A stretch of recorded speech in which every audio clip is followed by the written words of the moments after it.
Imagine finding a stone that could change your life and losing everything just because you made the wrong decision in the first few minutes.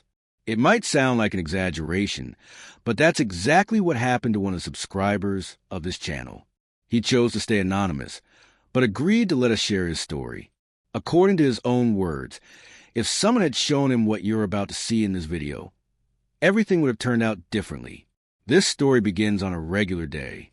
He was hiking with his kids along a trail near a river in a rural area in the southern United States. Just another sunny afternoon with warm weather and the peaceful sound of water flowing over rocks. A scene you might know well, but one that few would imagine could be the setting for a possible high-value diamond discovery. To sum up what happened during the walk, the kids started playing along the riverbank, tossing little rocks into the water, hopping between stones, watching the fish. And that's when he saw it right there in the gravel left behind by the current, a small stone that looked different, tiny with a much stronger shine than usual. When he held it up to the sun, it reflected light in a strange way. He picked it up, took a closer look, almost threw it back into the river. But something about that shine made him keep it in his pocket. That stone stayed in a little box forgotten in the back of a drawer alongside other small rocks his kids had collected that day. Until one day, by chance, while watching a video from this channel, he realized that maybe that shiny little stone was something more. He pulled out the drawer, ran some simple tests like the sandpaper test, a density check, and even UV light, and everything pointed to the same possibility. That tiny rock might be a raw diamond hiding among all the quartz crystals. Of course, he had noticed the unusual shine, but he never imagined he'd picked up a diamond. Now, this is definitely an exception to the rule. It's not impossible, but diamonds are extremely rare in nature, especially when found by chance like this. Still, the truth is there are many other high-value gemstones that can be found in nature, and each one tends to show up in specific areas depending on the local geology. Now, think about it. Spending years with a precious stone tucked away in a drawer, not knowing, not identifying, not protecting it. And the worst part, he said he almost threw out several times thinking it was just a piece of ordinary crystal. Many of the gemstones found in nature today, after being cut and polished, are sold for thousands of dollars at auctions around the world. Just like that beautiful yellow diamond now appearing on your screen, which was discovered by a child playing near an abandoned mine. This proves one important thing. Finding a stone like that is only half the journey. The other half, and maybe the most important part, is knowing what to do with it.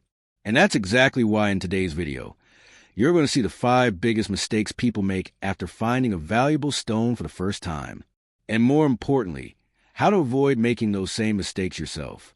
Because when it comes to gemstones found in nature, not throwing away a precious stone might be the most important decision of your life. Music. Hi, Matrix. Music.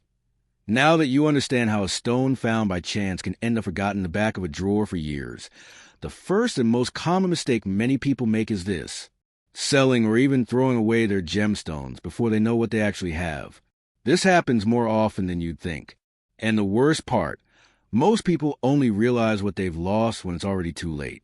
The excitement of finding something unusual combined with a lack of information and the hope of making a quick buck makes many people skip essential steps.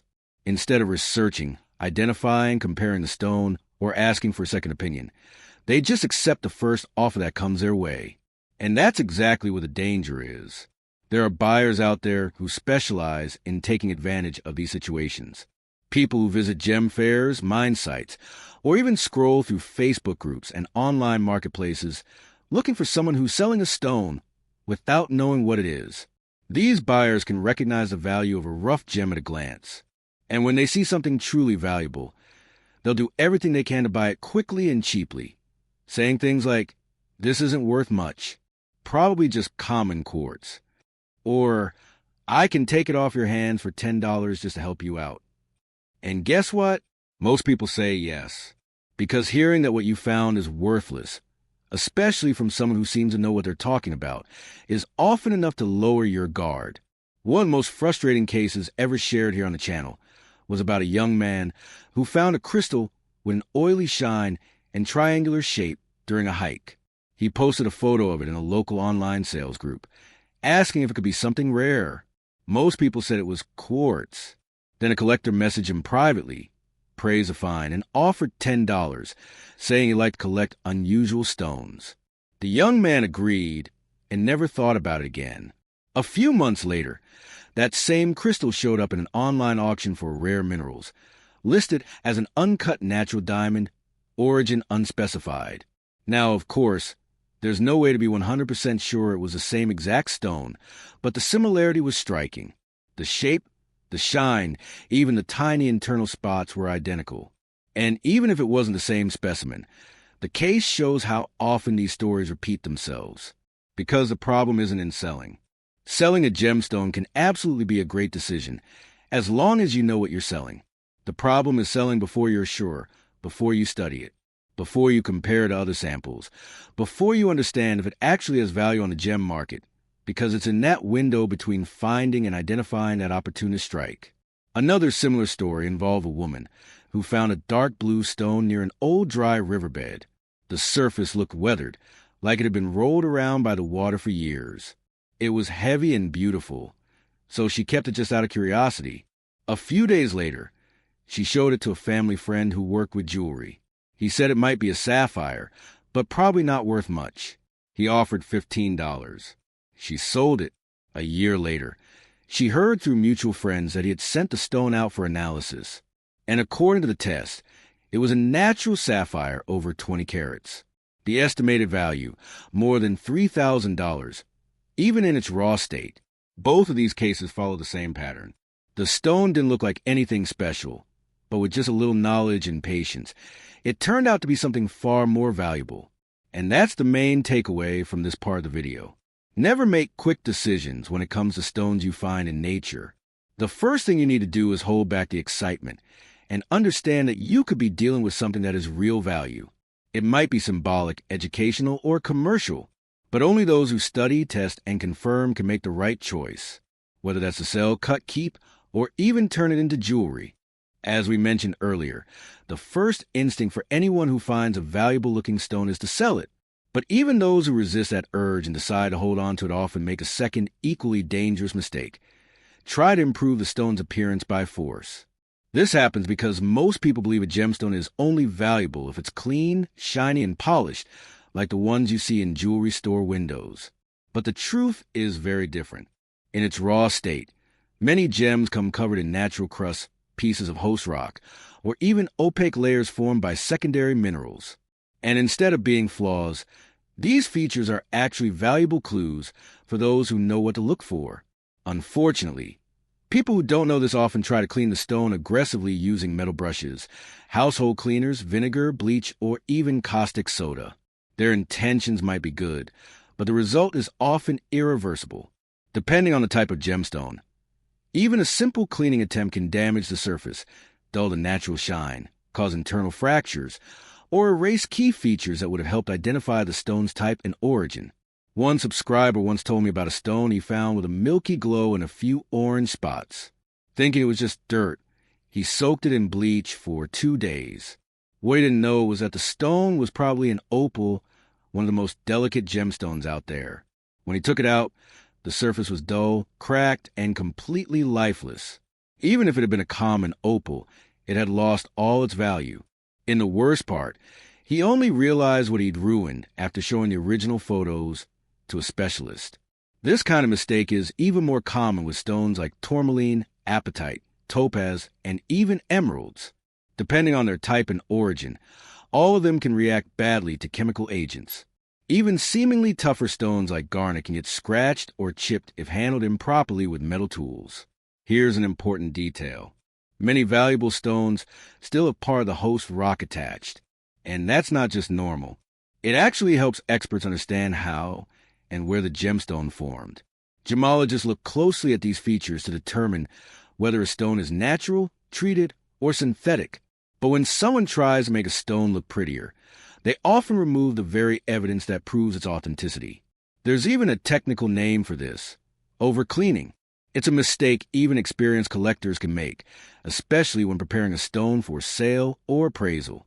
But for someone who's just starting out, it can be fatal because it removes the subtle signs that can only be seen under magnification.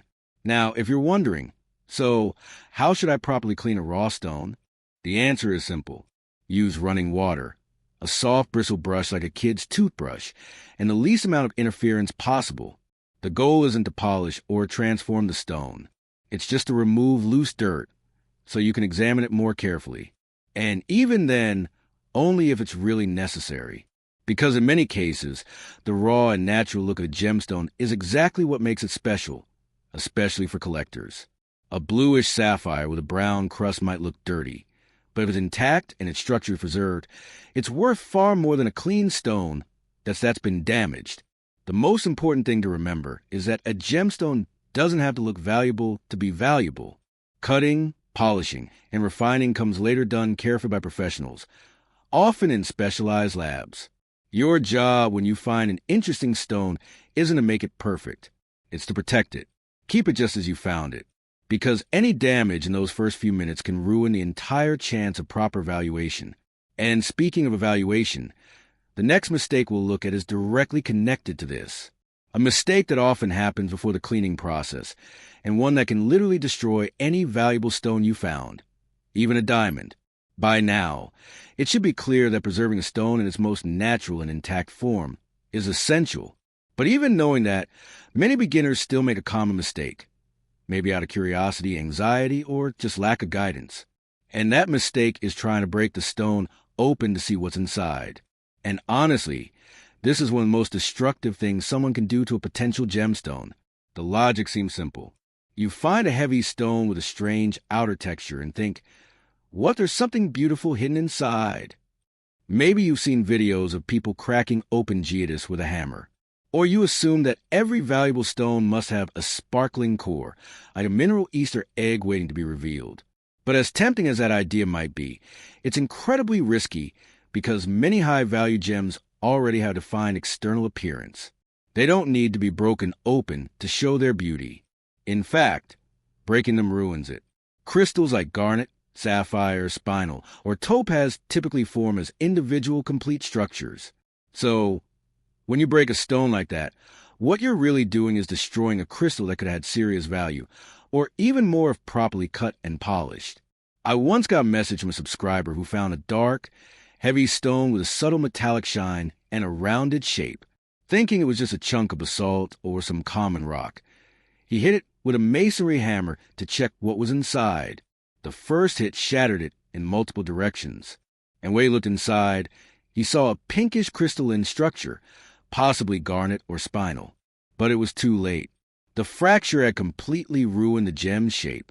Later, he found out it was likely an almandine garnet, the kind that could be worth dozens or even hundreds of dollars if left intact.